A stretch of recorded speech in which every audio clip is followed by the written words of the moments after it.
싱그러운 연두빛 잎새가 꽃보다 곱게 빛나는 봄날입니다. 또 진달래며 목련이 그윽한 향을 전하는데요. 봄이 무르익으면 푸른 새싹 속에 숨어있던 붉은 꽃망울이 피어나겠죠. 화분을 가꾸는 일은 고되긴 하지만 그 모든 노력이 행복으로 다가온다고 합니다. 고운 자태로 보답하는 꽃과 나무들을 만날 수 있기 때문이겠죠. 지금 우리가 하는 일들도 화분을 가꾸는 일처럼 평화의 꽃이 만개하는 결과로 이어지길 바랍니다. 안녕하세요. 국민통일방송 대담 북한 정상국가로 가는 길, 라디오로 보내는 북정길의 진행을 맡은 조미영입니다. 오늘 라디오로 보내는 북정길은 특별한 시간으로 준비를 했습니다. 그동안은 태영호 공사님과 정치, 경제, 사회, 인권 분야별로 북한이 정상국가로 가는 방향과 해법에 대해서 살펴봤다면 오늘은 탈북민들과 함께 우리의 고향 북한이 정상국가가 되었을 때를 상상하며 이야기를 나눠봅니다. 정상국가가 된 고향 상상하는 것만으로도 참 들뜨고 기분 좋아지는데요. 오늘 그 즐거운 상상을 함께 하실 분들을 먼저 소개해 드리도록 하겠습니다. 먼저 그동안 북정길을 이끌어 주셨던 분이죠. 전 북한 외교관이셨던 태영호 공사님 모셨습니다. 안녕하세요. 안녕하세요. 네, 그리고 탈북 방송인 박주희 씨 모셨습니다. 안녕하세요. 안녕하세요. 네, 어서 오십시오. 네. 태영호 공사님은 워낙 많은 분들이 또 계속해서 보고 계셔가지고 잘 아실 것 같고요. 먼저 박주희 씨를 궁금해하실 분들이 많으실 것 같거든요. 인사 좀 해주시죠. 네, 저는 2012년에 대한민국에 왔고요. 지금은 이제 대북 라디오에서 진행도 하고 TV 고정 패널로도 출연하고 있는 탈북 방송인입니다. 만나서 반갑습니다. 네, 반갑습니다. 네. 저희가 오늘 그 연령대가 다양한데 공사님 혹시 알고 계신가요? 잘 모르는데요. 네, 그래요. 제가 알기로 공사님이 50대. 네. 네. 자, 그리고 우리 박주희 씨가 40대. 네, 그렇게 됐습니다. 네. 제가 막내입니다. 아주 많이 어리고요. 네, 30대인데요.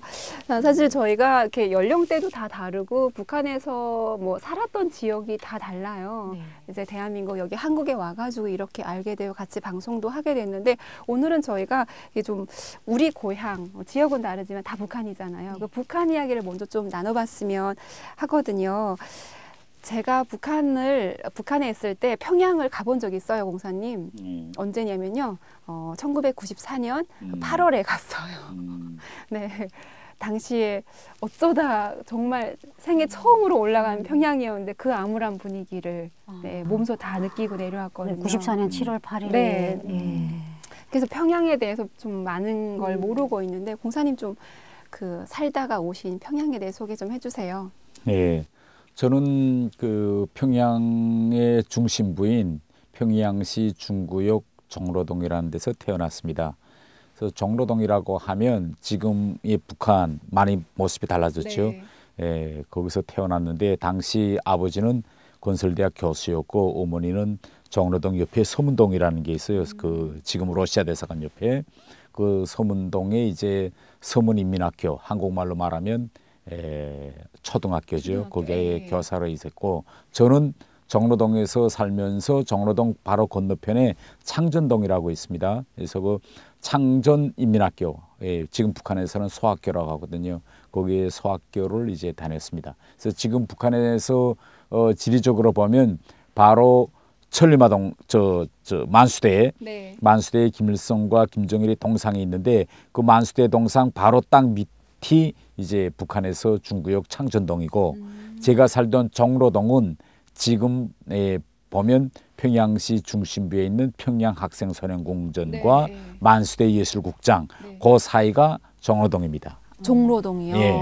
평양에 대해서 간단하게 소개를 해주셨는데요. 박주희 씨도 고향에 대해서 좀 소개를 해주세요.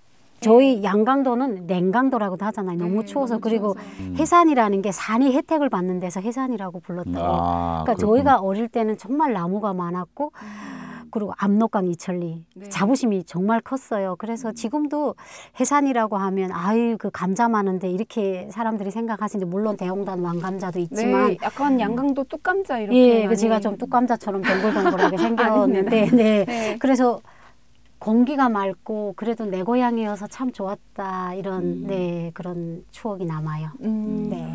공사님께서는 정말 네. 이렇게 그 일명 말하는 엘리트 코스라는 거를 밟으셨어요. 그래서 정말 이렇게 모범적으로 정말 당에서 하라는 대로 그렇죠. 충성심 높은 이런 생활만 하셨을 것 같은데 맞나요? 예, 그 제가 어린 시절 돌이켜 본다면 전 어린 시절에 그 북한에서 일명 이야기하는 것처럼 세상에 부러움 없어라 그러잖아요. 그래서 대단히 부러움 없는 그런 그때 당시로서는 세상을 모르니 그런 생활을 했다고 저는 생각합니다. 그래서 제가 어릴 때 70년대 초 60년대 말 이럴 때를 보면 우리 동네에서는 어느 정도 그 유토피아적인 상태였는가 하면 동네 내가 아침에 학교 갈 때 깜빡하고 집을 문을 잠그지 않고 학교에 갔다 와도 네. 모든 게 그대로 있고 그다음에 북한에서는 그때 다 구멍탄이라는 걸 뗐습니다. 네. 구멍탄 뗐는데 부모님들은 직접 나가고 내가 예를 들면 구멍탄을 갈아야 되는데 나도 학교에 가면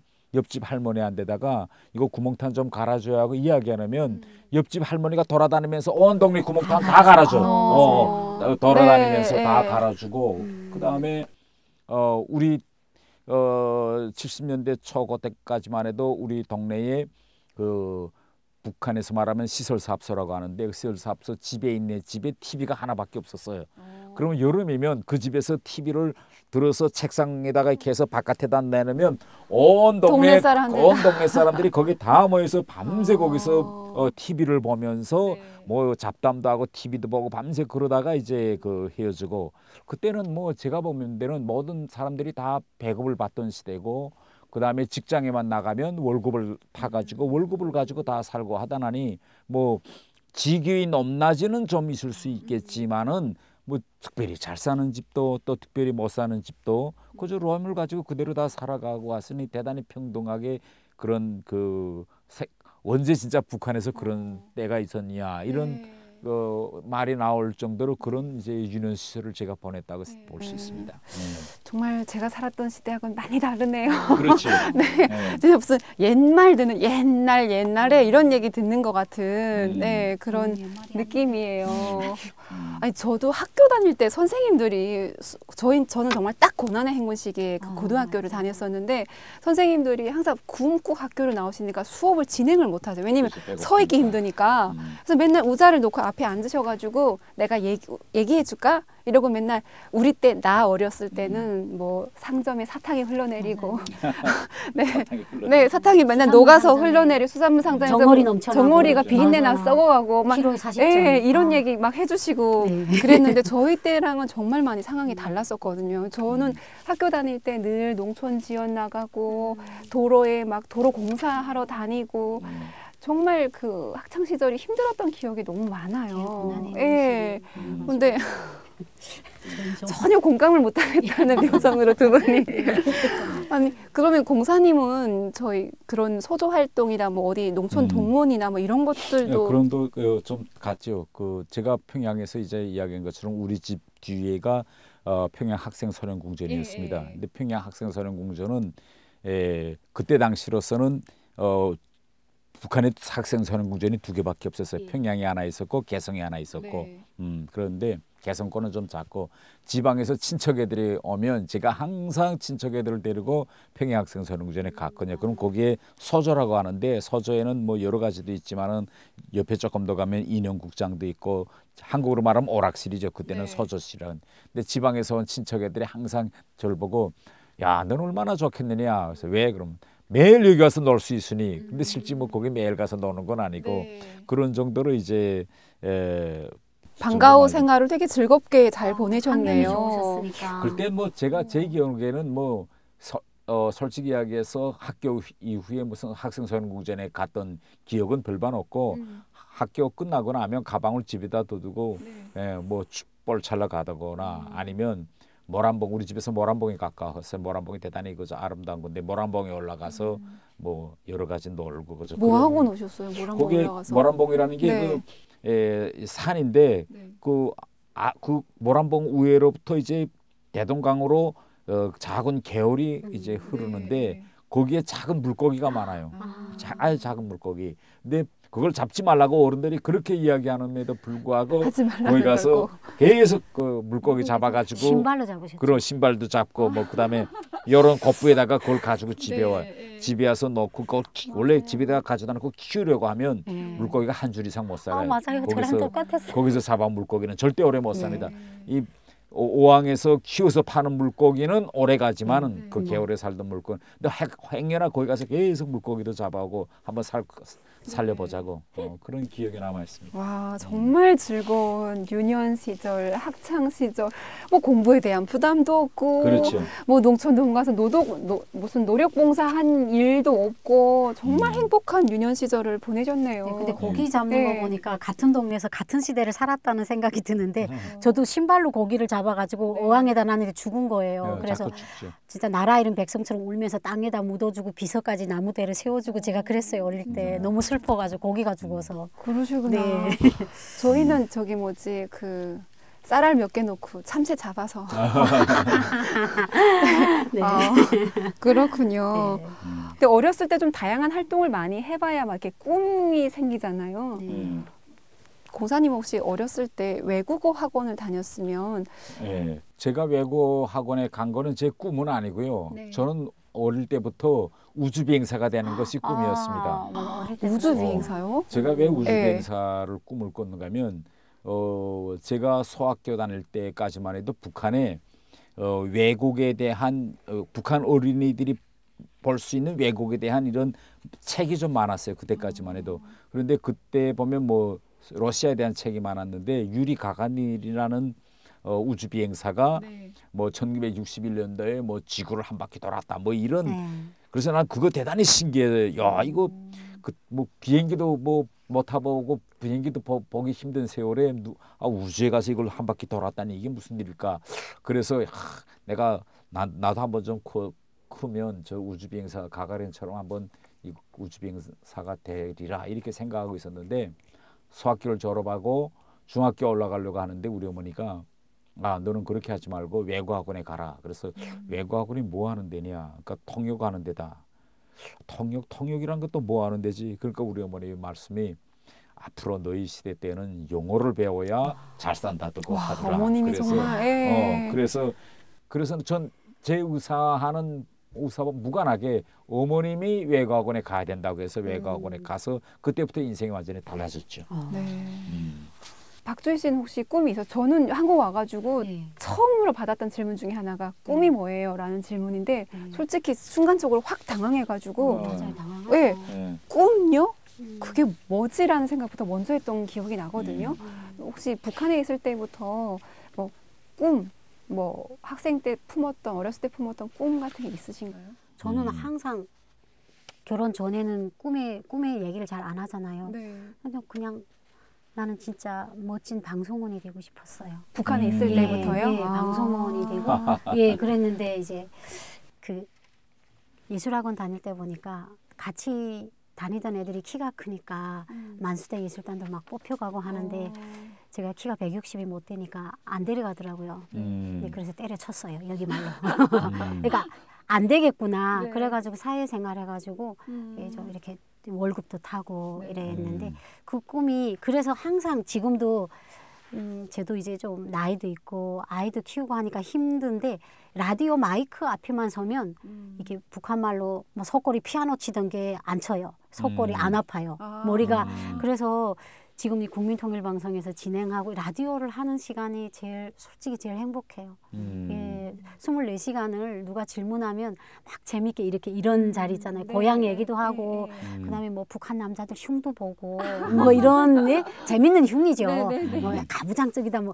그래서 항상 이 라디오가 너무 좋은 것 같아요. 그렇군요. 오랫동안 그러면 갖고 있었던 꿈인데 그쵸. 북한에서 못 이뤘던 걸 지금은 여기 한국에서 마음껏 하고 계신 거니까 그렇죠. 더 신나게 막. 너무 좋습니다. 그래요. 북한에 청진에 있을 때 정말 좋았던 거 하나가 있는데 저희 큰아버지가 그거를 뭐라 그러죠? 그 러시아의 원양어선, 원양어선 선장이셨어요. 엄청 큰 배. 예. 엄청 잘 살았겠다. 그래서 뭐 배 들어온 날이다 이래가지고 그날 뭐 알려주시면 그 배 들어올 때 저희가 나가거든요. 그러면 뭐 오늘은 별거 없다 이러면서 주는 게 막 털개 막 이런 거 있잖아요. 예, 대게부터 해가지고 그러면 이미 들어오기 전에 저희가 이렇게 큰 가마를 막 불을 떼서 덮여요. 맞아요. 그럼 도착하자마자 게를 탁 넣으면 게를 가마에다 딱 넣잖아요. 그럼 제 기억에 게가 뜨거워서 막 이렇게 등을 이렇게 막 들어요. 요 발꿈치 딱 들고 그럼 그걸 밥죽을 꾹꾹 눌러가지고 한 가마 가득 삶아서 큰 이 상을 다리를 탁탁 접은 다음에 맞아요. 바닥에 펴고 그 위에 이만큼 쌓아가지고 예, 동네 식구들 불러가지고 같이 이렇게 뜯어먹고 네. 말만 들어도 되게. 그렇죠. 밑에 있는 이 정도 이렇게 짧은 다리 같은 건 다 버리고 네 여기 오니까 그 밑에 것까지 살 그냥 싹 밟아먹고 돈이 없는데. 근데 하고 보니까 네. 게가 너무 비싸더라고요. 맞아요. 그래서 저는 청진에 있을 때 가장 좋았던 것 중에 하나를 얘기하라 그러면 수산물을 좀 많이 먹고 맞아요. 네 살았던 거. 좋은 네. 곳에서 사셨어요. 그렇죠. 예, 그랬던 것 같아요. 네. 정진에 대한 네, 자랑이었습니다. 근데 평양은 사실 공사님 참 북한에 있는 저희도 많이 못 가본 맞아요. 곳이고 또 그 외국에서 밖에서 봤을 때도 평양은 굉장히 약간 신비로운 도시 중에 하나고 많은 분들이 궁금해하는 도시잖아요. 평양에 오랫동안 사셨으니까 좀 그 밖에서는 모르는 딱 오지 안에 사는 사람만 아는 평양에 대한 뭐 소개, 자랑 이런 거 좀 더 해주세요. 글쎄요, 평양에 대한 그 소개와 자랑이라고 말하기보다는 그 왜 북한에 살고 있던 사람들조차도 지방에서 살고 있으면 네. 평양을 한번 가는 걸 대단히 큰 영광으로 신비롭게 생각하느냐, 이 점에 대해서 제가 북한에 있을 때는 잘 몰랐는데 점차 이제 성장해서 외교관 생활을 하면서 외국을 많이 다녀보고 하면서 점차 비교가 되는 겁니다. 그래서 왜 이럴까 하고 생각해 보니 가장 중요한 거는 북한에는 이동의 자유가 없습니다. 지방에 있는 사람들이 평양을 한번 올라오면 그야말로 뭐 통행증, 여행증을 만들어서 힘들게 한번 올라올 수 있기 때문에 우선 거기에 가는 그런 신비로움이 있고, 다른 하나는 북한은 현실적으로 북한 전반적인 실정은 대단히 어려운데 외국에는 북한이 대단히 잘 살고 유적한 나라처럼 보여줘야 합니다. 보여줘야 하다나니 결국은 적은 재원을 가지고 평양시만을 건설하고 평양시만을 말하자면 번복이로 만들자고 하니까 당연히 거기다 집중 투자할 수밖에, 이렇게 되니까 평양과 지방 사이에 문화든 무슨 생활이 격차가 엄청 벌어지게 됐습니다. 지금에 와서는 이렇게 대단하니 결국은 북한 내부에서도 북한에 살고 있는 사람조차도 평양은 대단히 이제 신비로운 이런 곳으로 이제 되고 있는 거죠. 지금 이 격차는 점점 더 벌어지고 있어요. 그러니까요. 근데 북한에서 살 때는 그 격차를 문제라고 생각 못한 것 같아요. 저 평양은 당연히 저렇게 그렇지. 예, 저기 있는 사람들 당연히 저렇게 특권을 누리면서 사는 게 당연하다라고 생각하고 막 사과 열려도 사과 나중에 가을에 이렇게 따면은 다 평양 사람들 공급 준다고 다 가져가고 우리는 축정이도 못 먹는데도 그래도 당한 그걸 거죠. 당연한 맞아요. 걸로 생각하고 살았던 게 지금 생각해보면 약간 억울하기도 하고. 원통하죠. 그렇죠. 억울한 게 예, 아니라. 그래서 이게 탈북민들이 오게 되면은 네. 괜히 평양 사람 보면 약간 이렇게 어, 얄밉고 잘 믿고 주는 거 없이 믿고. 맨날 디스하던 아우 저 평양 노랑지. 평양 노랭이 막 이런 말도 예. 하고. 예. 네, 맞아요. 네. 되게 고향을 다 뒤로 하고 우리가 탈북을 했습니다. 그래서 이제 그 탈북을 할 수밖에 없었던 탈북민들의 사연이 뭐 각각 다 다양하겠지만 오늘은 좀 지금은 또 그 얘기도 각자 나눠보고 싶은데요. 박주희 씨부터 듣고 싶어요. 아, 저는 그런 것 같아요. 일단은 그 장사를 하면서 국경에서 살다 보니까 밥을 먹을 수 있는 정도는 됐어요. 네. 내가 뭐 뽕까뽕까하게 살진 않았고요. 밥을 먹을 수 있을 정도 되고 그래도 빨간 돈 주머니 그래도 중국 돈 10,000원 정도는 차고 다니면서 밀수를 했어요. 그때는 10,000원이 컸거든요.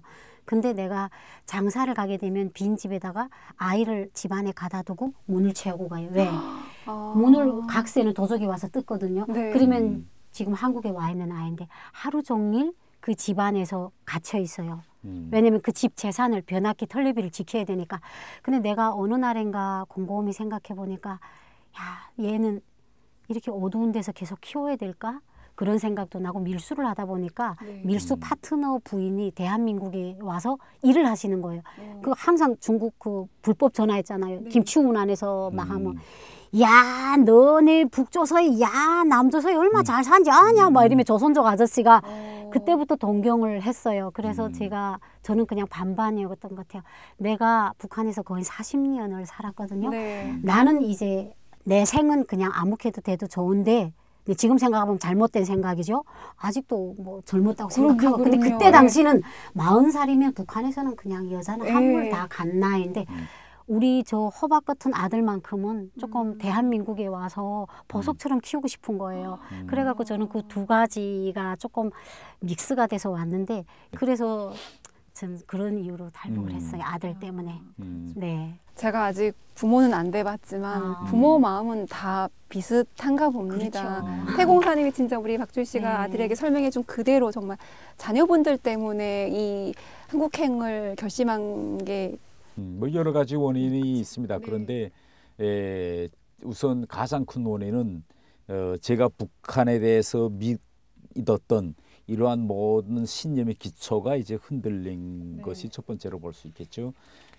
저는 북한에 있을 때부터 어릴 때부터 저는 완전한 공산주의자였습니다. 머리 끝까지 공산주의 사상으로 꽉 들어찬 사람이었는데 1996년도에 제가 처음으로 덴마크에 파견돼서 나옵니다. 덴마크에 와서 일하면서 보니 북한보다 잘 살고 못 사는 걸 떠나서 이 덴마크의 사회복지 시스템이 너무 잘 돼 있는 거예요.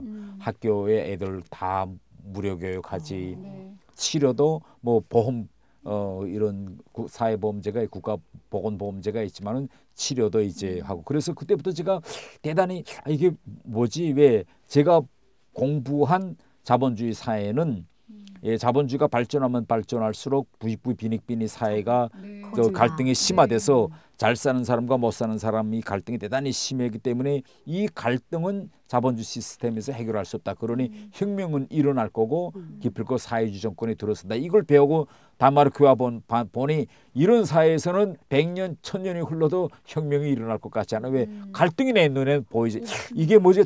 제가 다시 그때부터 자본주의를 공부하기 시작했는데 여기서 보니 결국은 북한에서 뭘 가르치는가 하면 자본주의가 일정한 정도 발전 단계에 이르면 국가와 정부가 결국은 그 사회에서 생산된 소득을 재분배를 통해서 복지 시스템을 만들어 가지고 갈등 요인을 극복해 나간다. 이런 걸 안 배워주고 싸움이 붙는 걸로 이렇게 하거든요. 그렇죠. 썩고병든 자본주의. 그렇죠. 착취계급과 비착취계급에 대해서. 그다음에 제가 두 번째로 충격받은 건 뭔가하면 제가 덴마크에 있으면서 처음으로 몰래 한국 영화를 봤어요. 태백산맥이라는 영화를 봤어요.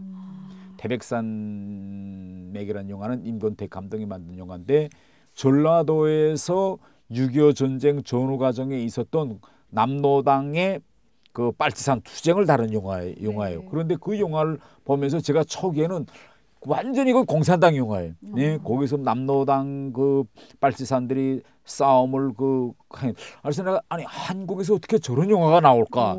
이건 완전히 공산주의를 선전한 영화가 아닐까 이렇게 생각하면서 쭉 영화를 끝까지 봤는데 마지막 장면에 이런 게 나옵니다. 공산주의는 승리할 수 없다. 왜? 사람을 너무 그 이유를 따지지 않고 죽이기 때문에 그런 장면으로 영화가 근데 그때 당시가 북한에서 고난행군이 시작되면서 사람이 막 죽고 시마드 사건이 일어나서 막 잡아가고 그래서 이게 현재 북한을 바로 50년 6.25 전쟁을 전후로 한 남한에서의 좌우 갈등과 딱 같아 북한이 그때. 그래서 내가 한번 충격받았고 두 번째는 북한에 그때 덴마크에서 전태일 열사라고 아시죠? 전태일이라고 분신자살한 사람이 있는데 전태일에 대한 영화를 하루 저녁 또 하는 거예요. 그래서 야 이게 또 뭐냐? 왜 우리가 대학에서 어떻게 배웠는가 하면 북한 대학에서는 남조선 사회에 대해서 배워주면서 지금 남조선에서는 독점 재벌과 이 노동운동권 사이에 지금 대립이 대단히 첨예하다. 그래서 이제 혁명이 금방 폭발한다고 배워주거든. 그런데 전태일이 영화가 있다는 게 그래서 이거 전태일 영화는 또 뭐야? 보니 이 전태일이가 마지막에 어떻게 분신 자살하냐 그 모든 그러니까 자본주의 사회가 가지고 있는 그런 문제점들을 영화가 가감히 영화에서 보여줘. 오. 아니, 야, 한국이 이 정도로 민주화됐느냐? 이건 난 대단히 충격받았어요. 그다음에 세 번째로 충격받은 건 97년도 대선에서 김대중 대통령이 대통령 맞아요. 당선돼. 이 김대중 대통령이 대통령으로 당선된 것은 그때 당시 북한에 가지고 있는 기존 리론을 가지고서는 네. 도무지 이해를 북한 못하죠. 주민으로서는 설명할 수 왜 한국은 미제의 식민지고 네. 결국은 김대중 선생은 한국의 민주화 운동의 아이콘이었는데 그렇죠. 이 사람이 대통령 된다 맞아요. 이게 무슨 소리냐 이런 여러 가지 사상적 충격 과정을 제가 거쳤던 것으로 생각됩니다. 아, 정말 외국에 나가서 네. 그 정말 이렇게 좀 떨어져가지고 북한을 바라보니까 훨씬 더 많은 것들이 보이죠. 그렇죠. 정확히 네. 보이는 거죠. 예. 보이셨을 것 같아요.